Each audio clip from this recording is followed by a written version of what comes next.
అండి కొన్నిసార్లు ఈ లోక సంబంధంగా దేన్ని చూసైనా నువ్వు అతిశయపడుతూ లోక సంబంధంగా నాకు ఇది ఉంది నాకు అది ఉందని నువ్వు అతిశయపడుతూ ఉంటే ఈ లోక సంబంధమైన ఏ ఆశీర్వాదం కూడా శాశ్వతం కాదు అని మర్చిపోవద్దు. Please remember that everything is like a passing cloud. మబ్బులు ఇప్పుడు వస్తాయి, ఇంకెప్పటికీ మబ్బులు ఉంటాయి అనుకుంటే కరెక్ట్ కాదు. కాసేపు అయ్యాక మబ్బులు వెళ్ళిపోతాయి. ఈ లోక సంబంధంగా నువ్వు అతిశయిస్తుంది నీ ధనాన్ని చూసి ఉండొచ్చు, నీ బలాన్ని చూసి ఉండొచ్చు, నీ అందాన్ని చూసి ఉండొచ్చు, నీ తలాంతులను చూసి ఉండొచ్చు, whatever it may be. Please know that it's like a passing cloud. ఇప్పుడుండి తర్వాత వెళ్ళిపోయే మబ్బుల్ లాంటిదే ఈ లోక సంబంధంగా నీకున్నది. ఏదైనా శాశ్వతంగా నిలిచేది ప్రభు ఒక్కడే. శాశ్వతంగా నీ జీవితంలో ఉండేది దేవుని సన్నిధి, దేవుని ఆశీర్వాదాలు ఒక్కటే. కనుక దేవుని మన అతిశయాస్పదంగా పెట్టుకోగలిగితే, దేవుని బట్టి మనం అతిశయించగలిగితే మన జీవితంలో ఆశీర్వాదం. ఆ తర్వాత దావీదు అంటున్నాడు, ఆయన నా తల ఎత్తువాడు, he is the lifter of my head. రాత్రికాల సమయంలో బహుశా ఈ కార్యక్రమాన్ని లైవ్లో పాల్పొందుతున్న మీ జీవితంలో నేను తల దించుకున్నట్లున్నానండి. My head is bowed down. నా తల దించబడిన పరిస్థితి.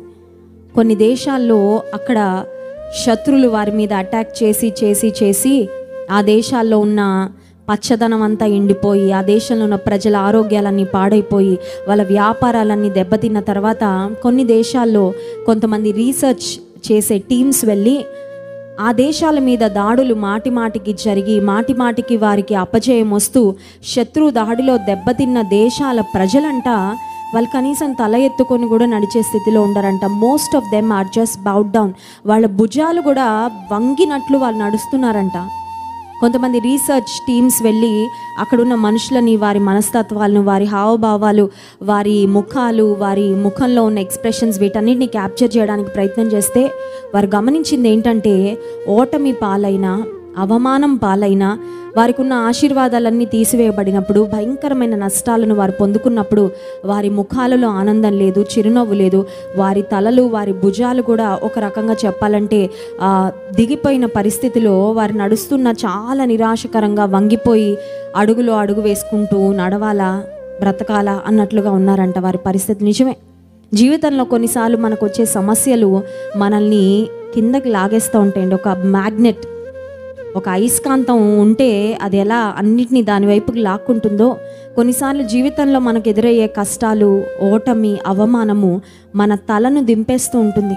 మనలో ఉన్న కాన్ఫిడెన్స్ అంతా పోగొడుతూ ఉంటుంది, మనలో ఉన్న ఆనందాన్ని పోగొడుతూ ఉంటుంది. కానీ దావీదు అంటున్నాడు, దేవా నీవు నా అతిశయాస్పదముగా నా తల ఎత్తువాడవుగా ఉన్నావు. దావీదు ఈ మాట నిరీక్షణతో పలికాడు. అప్పటికి దావీదు తల ఎత్తబడి లేదు, దావీదు తల దించబడే ఉంది.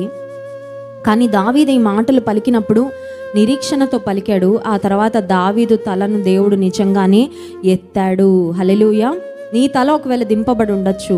ఈ రాత్రికాల సమయంలో ఈ వాగ్దానాన్ని నమ్ము. ప్రభా, నీవు నా అతిశయాస్పదం, నా తల ఎత్తువాడవు. నీవు ఎలా ఎత్తుతావో నాకు తెలీదు, నువ్వు పరిస్థితులు ఎలా అనుకూలపరుస్తావో తెలీదు, నా స్థితిగతులు నువ్వు ఎలా మారుస్తావో తెలీదు. ప్రభా, నా శత్రువు నా మీద అతిశయించకుండా నీవు నా పక్షంగా ఉండు, నా కేడముగా ఉండు, నా అతిశయాస్పదముగా ఉండు, నా తలను ఎత్తని. మీ జీవితంలో ఉన్న భారాలను దేవుడు తొలగించి మీరు పొందుతున్న పోరాటాలలో ప్రభు మీకు జయమిచ్చి మీ తలను ఎత్తి ఆయన మహిమ కొరకు నిలబెట్టునుగాక. ఆమేన్.